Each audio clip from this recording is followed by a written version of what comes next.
Saludos amigos, bienvenidos a un nuevo espacio de Salud en Casa.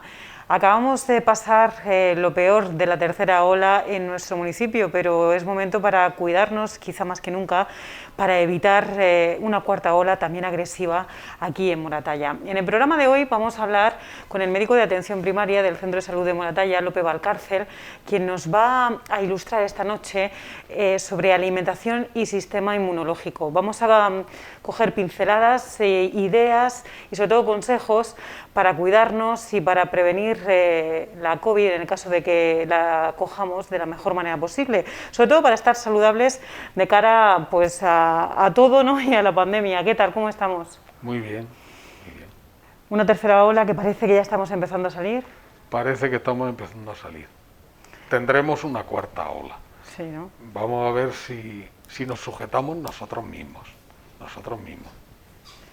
Como digo a las personas con las que hablo, el enemigo sigue estando ahí. Entonces, probablemente en 1 o 2 meses, la Semana Santa está ahí otra vez, volveremos a juntarnos con los amigos o con la familia y volveremos a tener otra cuarta ola. Y si sigue subiendo de manera exponencial, como han subido las anteriores 3, la cuarta ola va a ser 5 veces peor que la tercera. Y no es por asustar a nadie, ¿no? Es la realidad. Si es que deseamos que se asuste la gente, porque hay gente que sigue sin creérselo. Yo he visto gente que lo negaba todo y cuando llegó la vacuna de la gripe era el primero para vacunarse de la gripe, porque ya se ve que en su familia o en su entorno vio un ramalazo. A mí en concreto me ha pasado, el otro día me hacían una encuesta y decía, ¿ha padecido usted el COVID? Digo, sí. ¿Alguien de su familia lo ha padecido? Sí. ¿Algún conocido suyo lo ha padecido? Sí. Y en la última pregunta decía, ¿alguno de sus conocidos ha fallecido por COVID? Digo, sí.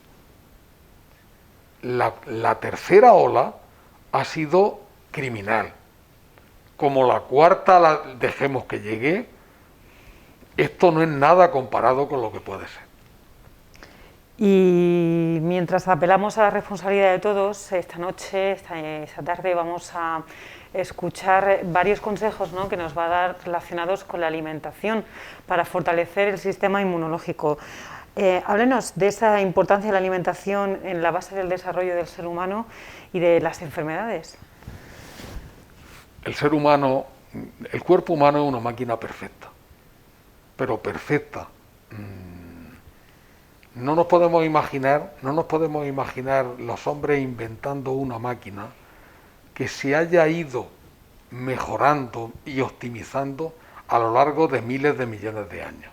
Nosotros somos un punto de la evolución después del probar y fallar de la naturaleza. Y el cuerpo humano en su máquina perfecta es capaz de vencer todas las enfermedades por sí mismo. El cuerpo humano, como es lógico, le pasa como a las máquinas. Necesita combustible. Y según el combustible que le echemos, vamos a enfermar más o menos. Vamos a morir antes o después. Y vamos a vivir de peor manera o mejor manera. El principal combustible es el alimento, lo que metemos por la boca. Entonces lo que ocurre es que si nosotros sabemos optimizar el combustible que usamos, pues va a ser nuestro cuerpo mucho más eficaz a la hora de prevenir las enfermedades, de prevenir el envejecimiento y de prevenir la muerte.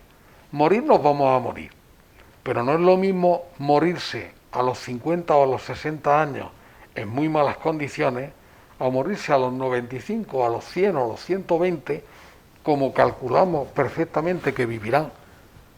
En 2 generaciones se calcula que la gente va a tener una vida media de 120 años. ¿Por qué? Porque no por la medicina, sino porque cada vez se tienen más conocimientos sobre lo que podemos hacer nosotros mismos para frenar el deterioro y el envejecimiento. Y la alimentación es esa base, ¿no?, esa gasolina de la que Es hablaba. el combustible. Entonces, hay alimentos que nos envejecen, que nos enferman y que nos inflaman las rodillas, y hay alimentos que nos mejoran eso o que nos lo evitan. Entiendo que los ultraprocesados son los que lo peor de lo peor que hay. Vamos a ver. Como no hemos hecho un guión, tengo aquí una preguntita por hablar de eso. Vale. Que no es porque dice, hablas de los genes. El cuerpo humano ha ido evolucionando. El cuerpo humano, como tal especie humana, estamos no así de bonitos como somos ahora, pero como especie humana, aproximadamente 1 millón de años. Durante 1 millón de años, hasta hace 10.000 años, la humanidad comía lo que cazaba, lo que cogía de los árboles, lo que desenterraba, las hierbas que comía. Es decir, nuestro cuerpo se adaptó durante 990.000 años a un tipo de alimentación. Los genes no cambian en tan poco tiempo, cuando hace 10.000 años, pues la especie humana inventó una cosa, que todos la sabemos, que es el cultivo de los cereales sobre todo. Se empezó a cultivar los cereales como el trigo o la cebada, o el arroz o el maíz. Eso permitió que la especie humana prosperara como especie, pero conllevó un aumento de las enfermedades. ¿Por qué? Porque el cuerpo humano no estaba preparado genéticamente para vivir comiendo solamente cereales. Hay un concepto en medicina muy bonito sobre los genes que habla si eres paleo o si eres neo. O sea, si tienes una genética antigua o si tienes una genética nueva. Si tienes una genética paleolítica antigua o si tienes una genética neolítica, es decir, posterior al nacimiento, o sea, al nacimiento de la agricultura. ¿Y por qué? Porque si tú eres paleo, como somos casi todos, somos paleolíticos, no estamos adaptados a comer cereales. De tal manera que en cuanto empezamos a comer cereales, nos ocurre una cosa muy curiosa, engordamos con mucha facilidad. La mayoría de los paleos, yo me incluyo entre ellos, somos los descendientes de lo que la naturaleza hizo para hacer sobrevivir una especie. Los que entonces no podían sobrevivir si no comían hidratos de carbono, se morían. ¿Por qué? Porque la especie humana en el Paleolítico funcionaba de una manera muy sencilla, y era, si comes, vives, y si no comes, te mueres. La mayoría de los que quedamos ahora mismo somos gente que nuestra genética se adaptó a que comíamos un día, nos hinchábamos a comer, luego estábamos 3 días sin comer porque no había comida. Imaginemos que estamos en medio de un mundo salvaje, donde no hay nada que comer. Comías un día, no comías 3. Y el que sobrevivía era el que tenía más capacidad para guardar grasita. Es lo que se llama el gen obeso, pero es una variedad genética que es de superviviente. Ahora estamos en un sistema social en el que siempre hay comida, de tal manera que no comemos como aquella gente de hace 300.000 años, una vez al día y cuando había. No, comemos desayuno, comida y cena, y a veces merendamos. Incluso nos han enseñado que es malo hacer menos de 5 comidas al día. Lo que se ha demostrado que eso ya es una burrada. la hecatombe para la salud. De hecho, ahora el ayuno intermitente se está poniendo otra vez de moda. Entonces, tenemos que hacer caso a esa gente. Es decir, yo, que ahora voy a hablar mucho, como dicen mis compañeros, mi manía con el azúcar, ahí encima, aquí nos juntamos todas las mañanas en la biblioteca del centro de salud, a hablar de los pacientes que tenemos, de los que están ingresados, de todas esas cosas. Nos tomamos un café y algún alma diabólica trae de vez en cuando un bizcocho. Y yo, bueno, como dicen, se me enrevisten los demonios.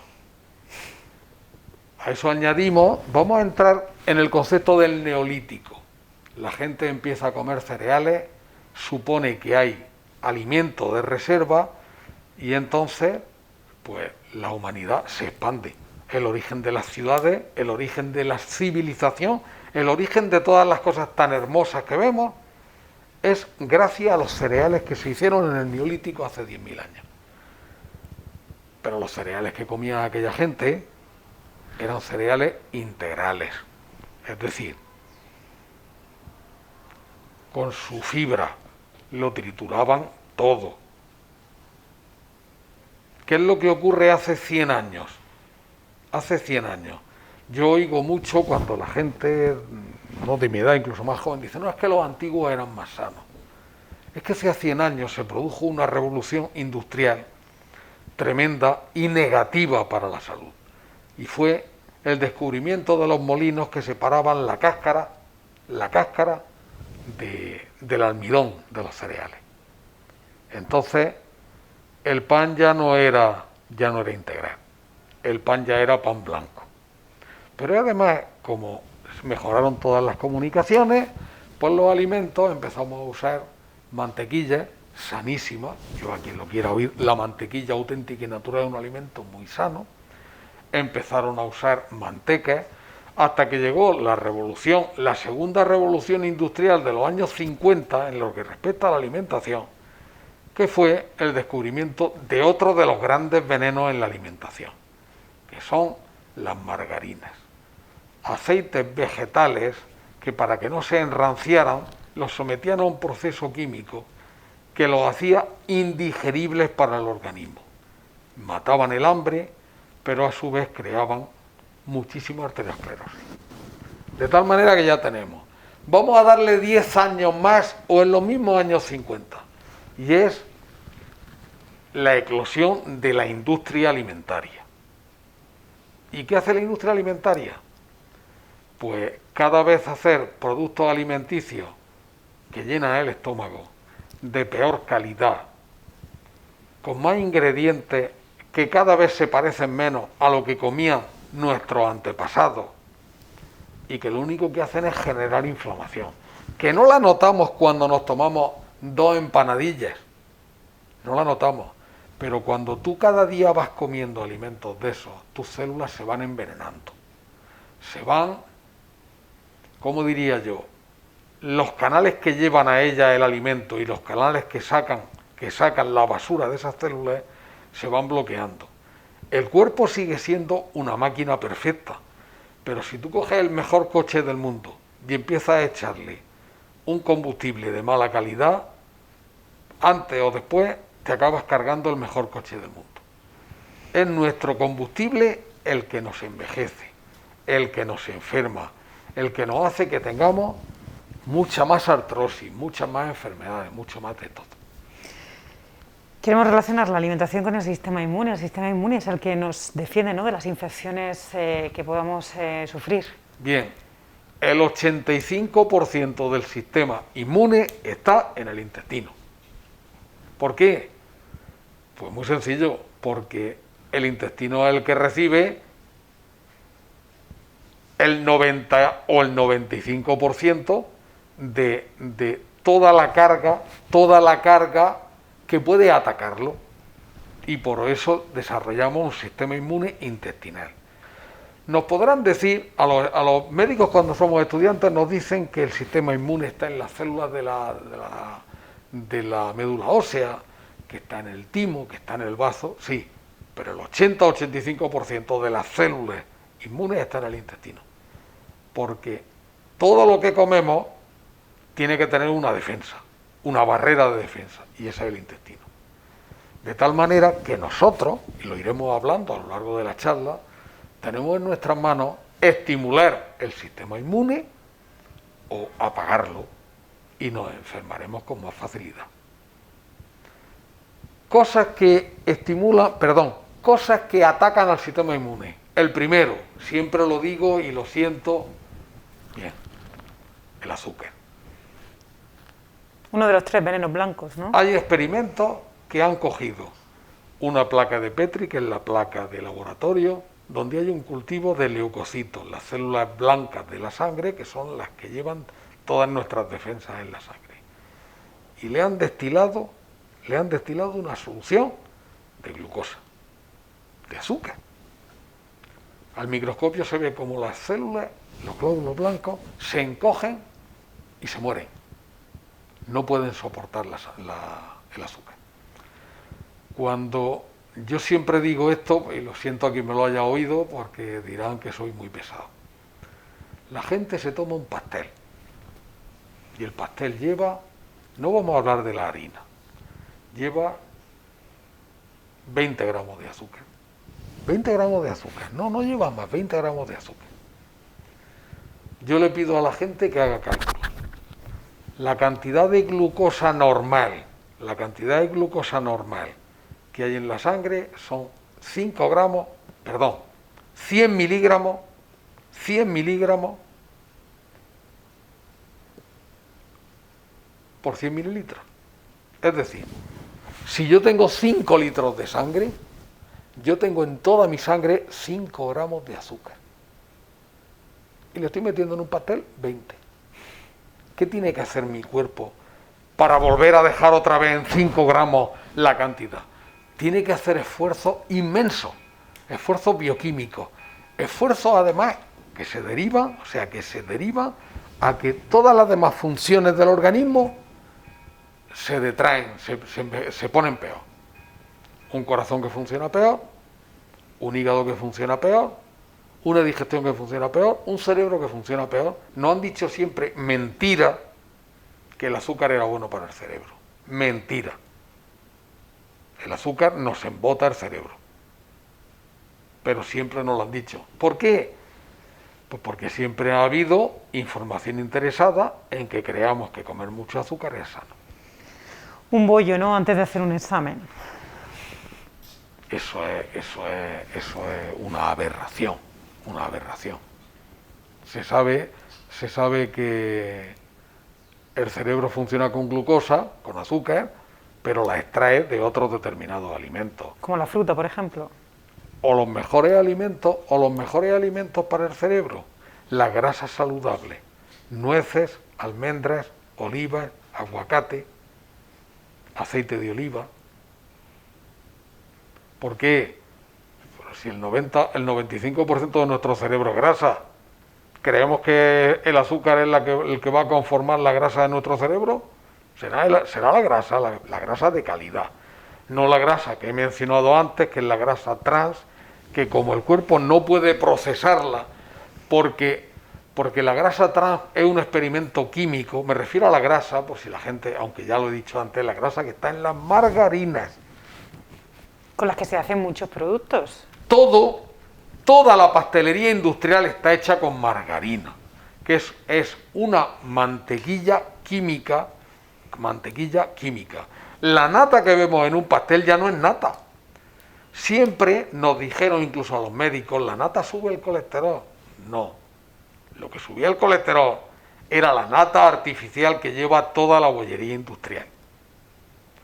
Y si no nos engañemos, si nuestro cuerpo es un cuerpo natural, no puede reconocer un alimento artificial. No puede reconocerlo. No está preparado en ese millón de años de evolución. No está preparado para tomar, para poder procesar esa grasa artificial. Entonces, si alguien me quiere hacer caso, prohibidas las margarinas. Yo le digo a la gente que una magnífica cena es poner un par de huevos escalfados y echarle un dedo de aceite de oliva y comérselo a cucharas. El aceite de oliva te puedes comer el litro entero. Lo que está haciendo el aceite de oliva de calidad, ese de aquí, de nuestro pueblo, es limpiar las arterias. Pero lo que la ensucia es la grasa, el azúcar, la harina, todas esas cosas. Bien, ¿cómo podemos mejorar el sistema inmune? He dicho que el azúcar y las harinas refinadas lo empeoran. Sí, Que eso las no está grasas claro. de mala calidad También. lo empeoran. Antes decían los alimentos procesados. ¿Por qué los alimentos procesados son un veneno? Porque no llevan nada positivo. Lleva azúcar, lleva harinas súper refinadas, sin una pizca de fibra, y además llevan grasas trans, grasas artificiales, que son baratísimas y que además tienen la peculiaridad que les encanta a los fabricantes de productos procesados, y es que les dan mejor visibilidad al alimento. Si hemos visto nosotros una toña hecha con aceite de oliva, la toña deja aceite y se ve fea. Para venderse, qué fea se ve una caja que lleve toñas con aceite de oliva. Pues le echamos aceites de peor calidad.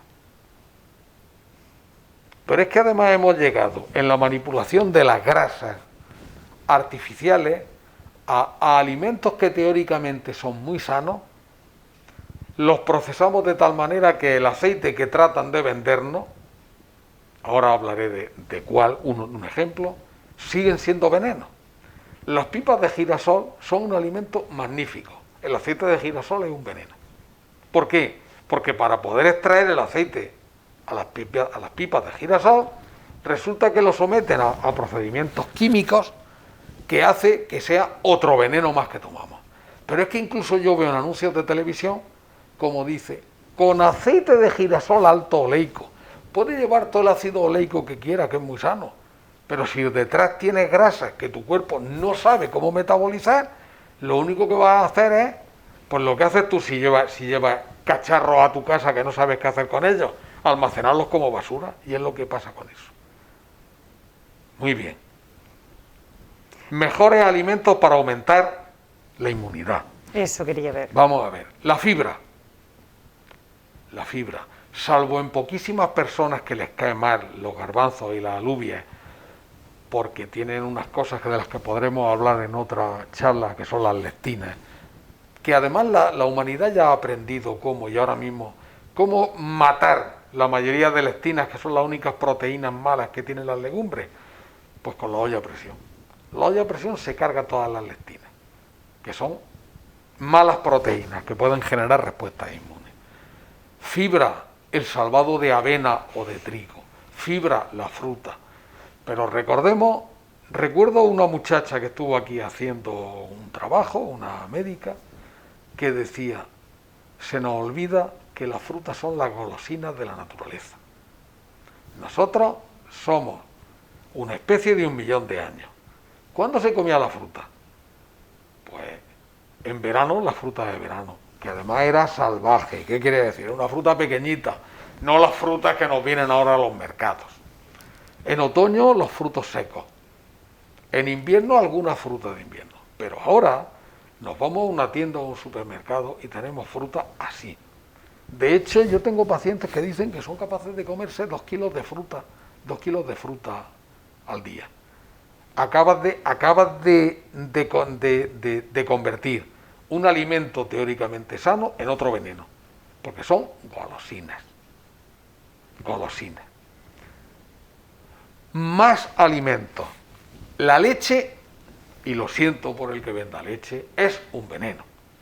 La leche es la leche que da el pecho de la madre. Pero cuando dejamos de crecer, la leche no es buena. No es buena. La leche tiene muchos condicionantes. Lactosa, que tiene un azúcar. Estimula un factor de crecimiento insulínico que es una fuente de enfermedad. Y además hay un tipo de caseína de la leche que también es muy peligrosa, porque altera el sistema inmune. Que ese tipo de caseína es la que luego se toma la gente por la noche y dice, es que yo me tomo un vasito de leche por la noche y me da un sueño. Claro, si es que está emparentada con la morfina, la parte esa de la caseína. El lácteo que yo recomiendo a la gente y que lo digo todos los días es el yogur natural, no el que nos venden industrial, que es de todo menos yogur, o el kefir. Mejor aún el kefir, que lleva más bichitos que son buenos para nuestro intestino. El kefir.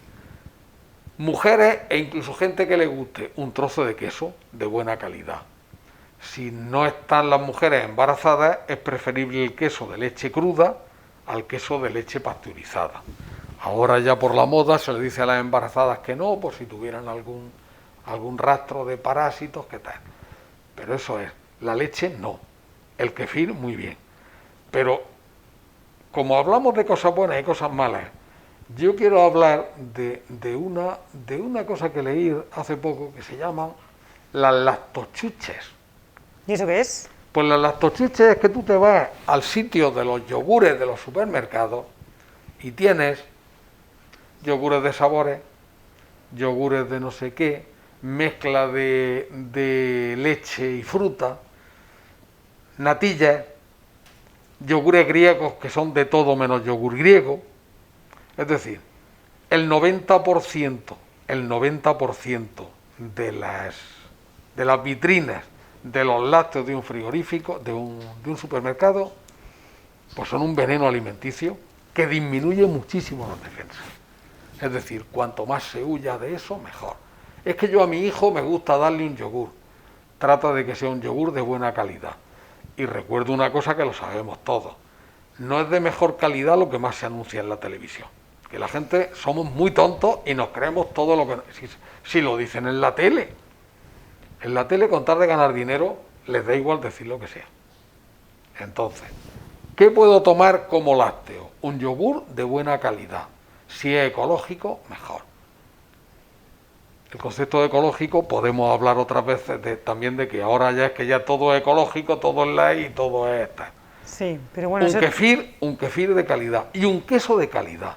Yo recomiendo siempre, y estamos en España, los quesos de cabra y de oveja de leche cruda. El más famoso es el queso manchego, pero hay quesos de cabra de leche cruda en Murcia, magníficos, y quesos en todo. ¿Por qué de cabra o de oveja? Porque tienen menos caseína de vaca, que es la que yo he dicho antes, que es más nociva, más peligrosa. Y que además esa provoca intolerancias, alergias y muchos problemas digestivos. Es mucho más frecuente la intolerancia y las alergias con la leche de vaca y con los productos de leche de vaca. Y además hay otra cosa que sirve para hablar. Yo cuando le digo a mis enfermos que en mi casa, yo no recuerdo el último antibiótico que hemos tomado mi mujer o yo o mi hija. Y digo no recuerdo porque a lo mejor hace 20 años, 25 años o 30 años. Cualquier dosis de antibiótico, y más de antibiótico mal usado, y mal usado no me refiero a que lo use mal el médico, que también nos equivocamos, sino del paciente que dice, ¿y no me va a mandar un antibiótico? Cualquier dosis de antibiótico se carga la flora intestinal. Y esos bichitos que son nuestra flora intestinal son los que mejoran el 80% de nuestro sistema inmune. Y cuando necesariamente hay que tomarse el antibiótico porque hay una infección y el médico así lo estima, ¿de qué manera se puede repoblar esa flora? Pues muy sencillo, se repuebla con probióticos y prebióticos. El prebiótico es la fibra, la de la fruta, la de las legumbres, la de las verduras, la del salvado de trigo y de avena. Y luego los probióticos y los alimentos probióticos. Los dos que conocemos la gente es el yogur y el kefir. Yo digo que en Moratalla hay otro probiótico magnífico, que son las olivas caseras. Es decir, las que no han pasado por un bote. Las olivas caseras son olivas fermentadas, que tienen bacterias, y que es el único probiótico que aquí hemos podido. En otros sitios hay miles de tipos de alimentos probióticos. Porque los prebióticos y probióticos que vienen en cápsulas de farmacia. También, yo de hecho le digo a la gente. ¿Los dos o combinados? Vamos a ver, normalmente prebióticos en farmacia, quitando la inulina, no hay ninguno. Hay probióticos. Y los probióticos, se supone que los probióticos mejores que son, por ejemplo, no voy a decir uno, pero la ultralevura. Sí. Pero se supone que esos probióticos son mejores si llevan un prebiótico dentro. Es decir, el prebiótico, que es la fibra, es el alimento de los gérmenes buenos. Entonces, ahora hay estudios encantadores, digo encantadores porque yo soy un enamorado de los probióticos, que están buscando cómo mejorar una depresión con determinado tipo de gérmenes probióticos. Siempre hemos usado los probióticos para la diarrea, pero ahora mismo hay probióticos para vencer la úlcera de estómago, el famoso Helicobacter pylori. Hay probióticos para estimular las defensas. Hay probióticos para, en este caso, combatir la depresión. Se están estudiando ya probióticos para sujetar o vencer a la diabetes. O sea, solamente con los gérmenes que tengas en tu barriguita. No se estudian, se están vendiendo probióticos ya para la obesidad. Tómate 2 cápsulas de estas al día durante 3 meses. Pierdes kilos aunque no hagas dieta. Es así. ¿Por qué? Pues porque es un campo de experimentación que además se supone que es mucho más saludable que la terapia de antibióticos, que la terapia de antiinflamatorios, que la terapia de otros medicamentos. Mecanismo de inflamación endotelial como base de las enfermedades. Lope, esto... A ver, estamos hablando, porque estamos en pandemia, sí, del COVID. Sí. Donde primero se manifiesta la enfermedad es en nuestros conductos sanguíneos, en nuestras venas y en nuestras arterias. Pero no el COVID, cualquier enfermedad. De tal manera que el fumador lo primero que sufre es inflamación del recubrimiento de los vasos sanguíneos, de las arterias y de las venas. El diabético, lo primero que sufre es una inflamación del recubrimiento, del endotelio. Yo cuando le digo a los diabéticos el peligro de ser diabético, les digo, yo hace muchos años estudié medicina estética y cuando estudiaban la historia de la esclerosis de varices, es decir, de eso que te meten una sustancia química, tal, el primer esclerosante de varices que se usó fue la glucosa hipertónica, porque la glucosa es un ácido para las arterias, se la recome. Los diabéticos se quedan ciegos, se les corta una pierna o les salen úlceras porque sus vasos sanguíneos están acabados. Es como si nosotros tuviéramos un bancal y después o antes de regar le echáramos un chorrito de ácido al bancal todos los días. Eso es lo que están haciendo los diabéticos diariamente con el azúcar alto. Entonces, vuelvo a hablar de lo que es el endotelio. ¿Quién está padeciendo más? ¿Quién está padeciendo más cuando coge el COVID? Pues los pacientes con enfermedades que atacan al endotelio. Y hay una enfermedad que ataca al endotelio, que es toda junta. La hipertensión, la diabetes y la obesidad es la misma enfermedad. Que los médicos le hemos puesto nombres distintos, pero lo único que te dicen es, tienes un endotelio inflamado. Precisamente los obesos, los hipertensos y los diabéticos son los que cuando cogen el COVID acaban en el hospital y en la UCI.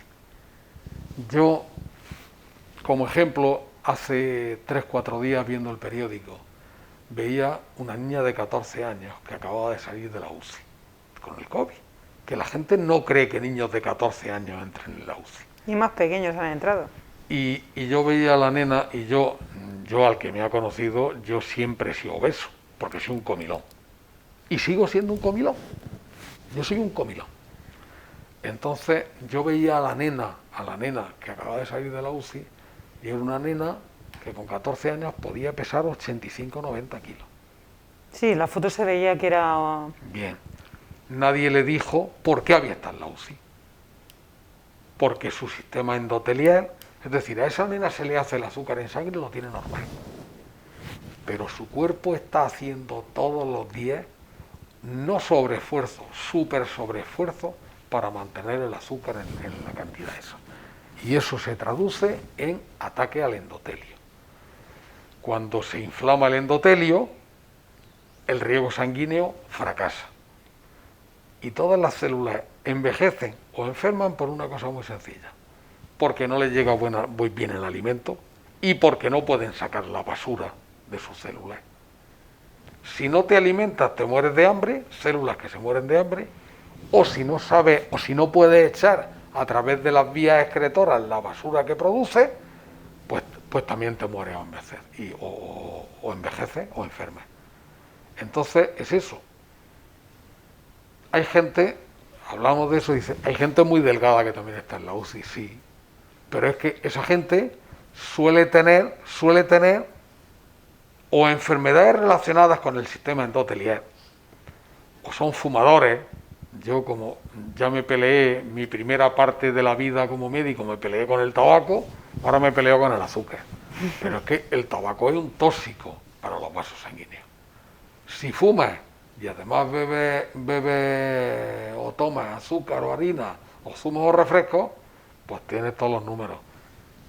A mí me gusta el vino, lo hablábamos antes, pero el vino es alcohol.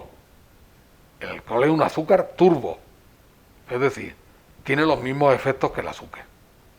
Que aunque yo beba vino, mea culpa, pero el alcohol es peor. Si además son alcoholes de cereales, como es la cerveza, o son alcoholes destilados, que es un alcohol ya como el combustible de un cohete espacial, pues mucho más daño en los vasos sanguíneos. El sistema endotelial tenemos que protegerlo, después hablaremos cómo. Pero es que es muy sencillo. Vamos a tomar una determinada vitamina o nutriente que nos frenen el deterioro del sistema endotelial. Y será muy difícil que enfermemos, y si enfermamos, lo pasaremos mucho más cómodo. ¿Y cómo lo hacemos? Todos los alimentos antioxidantes. Yo siempre le digo a mis enfermos, coman lo que coman, que yo enseño siempre mi mano. Ni azúcar, ni harina, ni arroz, ni maíz, ni patatas fritas. ¿Por qué? Porque son los más generadores de respuesta insulínica, que es lo que produce más inflamación. Bien, pero a cambio de eso les digo, tratad de comer siempre cosas crudas en la comida y en la cena. ¿Y qué se llaman cosas crudas? Ensaladas. Pero no ensaladas de bote, que es que la gente entiende no, ensaladas crudas. La ensalada de hoy en mi casa ha sido de tomate y rúcula. Son antioxidantes. Te lo decía antes yo, desde el principio de esto, en mi casa se consume la vitamina C por sacos. Por sacos quiere decir que yo cuando compro vitamina C compro 1 kilo. Compro 1 kilo. Y mi mujer y yo tomamos al día de 2 a 3 gramos de vitamina C. Y cuando nos resfriamos un poco, tomamos al menos 1 gramo de vitamina C hora a hora hasta que se nos va el resfriado. Y normalmente en 1 o 2 días, no más allá de 3 días, vencemos un resfriado. Sin tomar ningún medicamento. En mi casa no se toma aspirina, no se toma ibuprofeno, no se toma nada. Cuando tengamos que tomarla porque el dolor sea insoportable, pues ya la tomaremos. Pero hasta ahora no hemos llegado a eso. Cualquier cosa de color. Siempre hablo. Hemos pasado la granada. La granada es de los mejores alimentos que hay. Granadas. Pero es que cuando llegan las ciruelas, cuando llevan las ciruelas negras, esas oscuras, rojas, oscuras, ese color es todo antioxidante. La hierba verde, cualquier hierba, cualquiera, es antioxidante. Es rica en magnesio, que es lo que le da el color verde, igual que el hierro nos da a nosotros el color rojo en nuestra sangre, el magnesio da el color verde a los vegetales. La fibra, alimentos ricos en fibra. No nos tomemos un zumo de naranja, nunca. Vamos a comernos la naranja entera. Y vamos a comérnosla como se la comían nuestros abuelos. Yo aprendí a pelar la naranja quitándole toda la corteza. Nuestros abuelos la pelaban dejando blanco. Ese blanco que tiene la naranja alrededor es pectina de naranja. Combate las enfermedades, combate el cáncer, frena cualquier inflamación. La manzana, por desgracia, tenemos que lavarla como digo yo, con estropajo, porque gran parte de los componentes saludables de la manzana están en la piel. Y las manzanas, para venderlas, estén muy bonitas, le echan cera. Es cera que además no suele ser cera natural, sino cera artificial. Vamos a quitársela. Que no, vamos a pelarla y nos comemos. También hay pectina en la manzana en el interior. Pero tiene una cantidad de flavonoides y antioxidantes la piel de la manzana. Lo habréis oído, aunque es un refrán viejo en Estados Unidos. Una manzana al día mantiene alejado al médico. Eso se sabe en Estados Unidos, es uno de los dichos de su refrán. Las fresas. Vamos a lavarlas mucho porque las fresas, por desgracia, le echan demasiados potingues, demasiado sulfato. Pero las fresas. Ahora están muy de moda porque además son muy sanos. Los arándanos, las frambuesas, todas las frutitas. Pues muy bien. Fibra hay también y muy buena en 3 productos naturales de aquí que ya he mencionado antes. Las nueces, las almendras y las olivas caseras. Son riquísimos en fibra y esa fibra es estimulante del sistema inmunológico. Hablaba antes de la obesidad, ¿no? Y la interferencia con el sistema inmunológico. Lo hemos hablado. El obeso tiene lo que se llama una resistencia insulínica alta. ¿Eso qué quiere decir? Medir la insulina en sangre es más caro que medir la glucosa en sangre. Si nosotros a una persona le medimos la glucosa en sangre, 90, uy, estoy perfecto, puedo seguir comiendo de lo que quiero. Si midiéramos la insulinemia, que no la pedimos, de hecho yo la puedo pedir una vez al año, porque el del laboratorio enseguida te pone las uñas, no por nada, sino porque además de costoso, es muy enredado de hacer una insulinemia basal. Veríamos que la mayoría, yo incluido que no cato el azúcar y la harina, tenemos una insulinemia por encima de los límites normales. Es decir, estamos obligando a nuestro organismo a bombardear a nuestras células con la insulina. La insulina, que es la famosa insulina que se ponen los diabéticos, en los que no son diabéticos genera mucha inflamación. Entonces, todo el mundo tenemos la insulinemia alta, salvo los críos. Los críos aún siguen teniendo una capacidad de adaptación, igual que se curan antes que los adultos, una capacidad de adaptación mucho más grande que la de los adultos. Entonces, cuando la gente me dice, ¿yo cómo puedo dejar de ser obeso y seguir comiendo? Ni azúcar, ni harina, ni zumos, ni refrescos, ni arroz, ni maíz. ¿Y puedo comer carne? Sí. Tiene otros problemas, pero bueno. ¿Y puedo comer huevos? Los que quieres. ¿Y puedo comer verduras? Las que quieres. ¿Y un potaje de garbanzos? Los que quieres. Los que quieres. Pero el azúcar, el arroz, el trigo y el maíz son venenos. ¿Y las patatas fritas? Y las patatas fritas. ¿Por qué? Yo siempre he hablado de la mejor manera de comer patata, y es ensalada de verano. Porque cuando tú cueces una patata y te la comes cocida, o comes la patata y la metes al frigorífico y al día siguiente la has hecho, la dejas en una ensalada de verano nuestra, que es la ensalada de patata, esa patata que ha salido del frigorífico genera la tercera parte de insulina que la patata caliente. Si la patata la fríes, ya es el acabose. Si además la fríes en una bolsa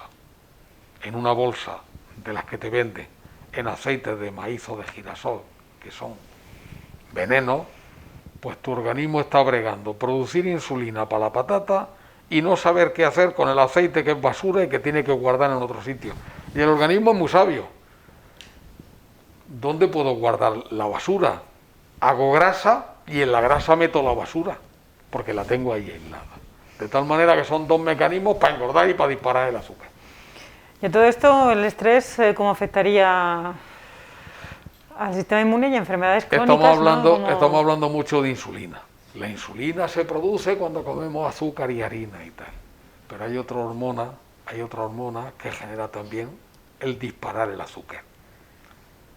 Cuando éramos medio salvajillos, cuando estamos en guerra, cuando necesitamos salir corriendo o pelear, nuestro organismo, que es una máquina perfecta, tiene una hormona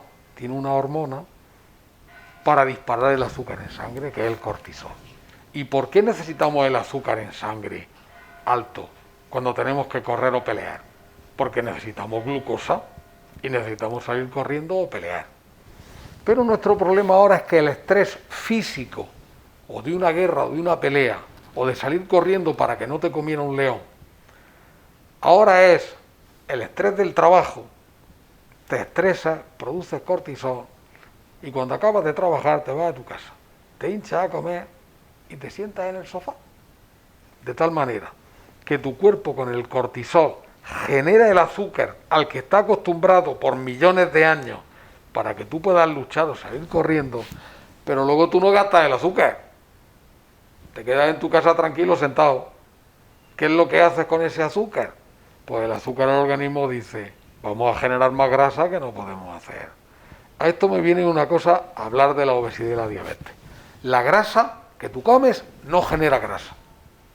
Es decir, el tocino me va a engordar. No. Lo que te engorda es el pan que te comes con el tocino. Eso yo recuerdo alguna vez que he ido a mi vecino, que es carnicero, y le digo, fulano, a la gente tienes que decirle que el tocino de bellota adelgaza. Y había una señora allí y dice, ¿cómo va a adelgazar el tocino? Dice, porque se lo digo yo, que todos los estudios que hay, tú puedes comer todo el tocino. Si tú comes solo tocino, no puedes engordar. Ahora, como te comas el bocadillo con el tocino, O sea, otra cosa. es una eclosión. El estrés, además, es muy curioso, porque el estrés afecta sobre todo a 3 órganos, y mucha gente se va a acordar de esto. El primero, al timo. El timo es una pequeña glandulita que a nosotros los adultos ya no nos queda casi nada, pero que los niños tienen muy grande. Si alguien quiere saber lo que es el timo en la carnicería, es la molleja del cordero. Es una glándula que es sabrosa para comer y tal, pero que los animales, en este caso nuestros niños, cuando son pequeños, siguen teniendo desarrollada. Cuando nos hacemos adultos se va quedando más pequeña porque otras partes de nuestro sistema inmunológico cogen la función del timo. Pero el problema es que el estrés afecta mucho al timo. Es decir, provoca cascadas de inflamación, provoca defectos del sistema inmune, porque el timo está hecho para crear los linfocitos T, timo, y son las células blancas de la sangre que son importantísimas en la inmunología. El estrés afecta también a otras glándulas fundamentales, las suprarrenales, unas capsulitas que tenemos encima de los riñones y que son las que producen nuestras hormonas sexuales. Es decir, cuando tú estás estresado tienes pocas ganas de hacer cosas con tu pareja. Producen mucho cortisol y además van a influir en el resto del organismo. Y por último, y vuelvo a hablar, el órgano que se afecta muchísimo con el estrés, el estómago. Toda la gente que hace estrés intenso hace úlceras de estómago o gastritis. De tal manera que probablemente antes me decían lo del yoga o lo de la meditación, a toda la gente, si tuviéramos una medicina más saludable que la de mandar pastillas, que es la que practicamos, tendríamos que decirle a una persona que padece del estómago, aprende a meditar, aprende a relajarte y aprende a dormir, porque es la única manera que se te cure tu estómago. Si vas a seguir toda la vida estresado, mala cosa, no te puedes mejorar. Y para terminar, estamos en contexto pandemia. ¿De qué manera podemos relacionar, ¿no?, ese refuerzo de vitaminas con esa alimentación de la que está hablando todo el rato y la COVID? Pues hay 2 vitaminas fundamentales. Todas las vitaminas son buenas, pero hay 2 vitaminas fundamentales en el refuerzo inmunológico. Una, la vitamina D. El sol o chutes de vitamina D en invierno. Todos recordamos, cuando yo era crío nos pasábamos el día de invierno o de verano en la calle. Ahora los niños, no voy a decir los adultos, se pasan la mayor parte del día viendo la tele con la Play. Es decir, sol poco. Yo a mis pacientes, sobre todo más mayores, que salen poco de su casa, cuando sospecho, no cuando sospecho un COVID, cuando sospecho una infección respiratoria, le mando un chute de vitamina D, pero a dosis altas, pero altas. Ahora dentro de los protocolos, cuando la gente ingresa, yo ya lo hablaba con mis compañeros en marzo cuando empezamos a hacer un protocolo sobre el COVID. Pero ahora ya dentro de uno de los protocolos, cuando uno entra en un hospital, es darle 150 o 200.000 unidades de vitamina D el primer día, y si al séptimo día sigue allí, otras 150 o 200.000 unidades. ¿Por qué? Porque la vitamina D es un inmunomodulador. Es la maravilla de la naturaleza. ¿Qué quiere decir un inmunomodulador? Que si tiene las defensas demasiado altas, como pasa en gente que se muere por exceso de defensa, las rebaja. Y si tiene falta de defensa, te las estimula. Es decir, sirve para lo mucho y para lo poco. Hablamos de la gente que era diabética, hipertensa y obesa, que eran los que más padecían el COVID. Hay otros de los que no hemos hablado, podemos mencionarlos, que son la gente que padece una enfermedad autoinmune.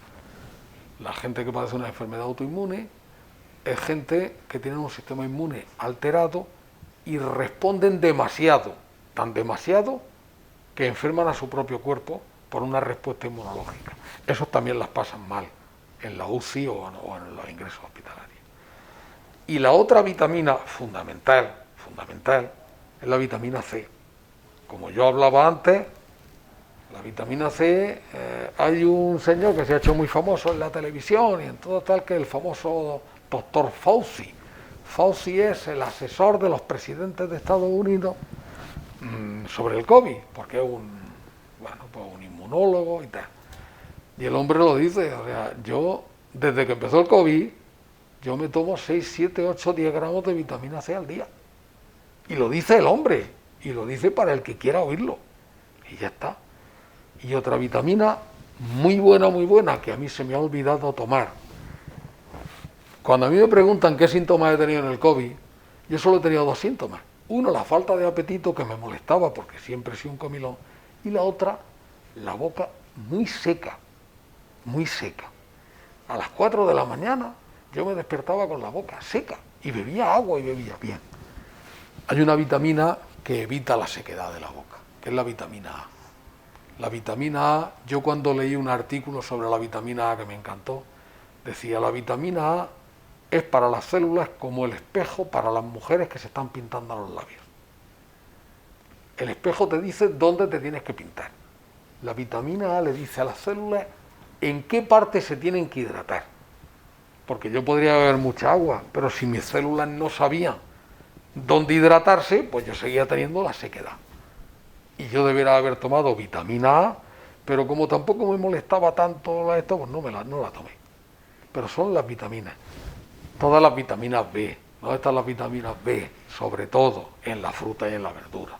Hay vitamina B en el hígado, hay vitamina B en el huevo, hay vitamina B, pero en la fruta y la verdura.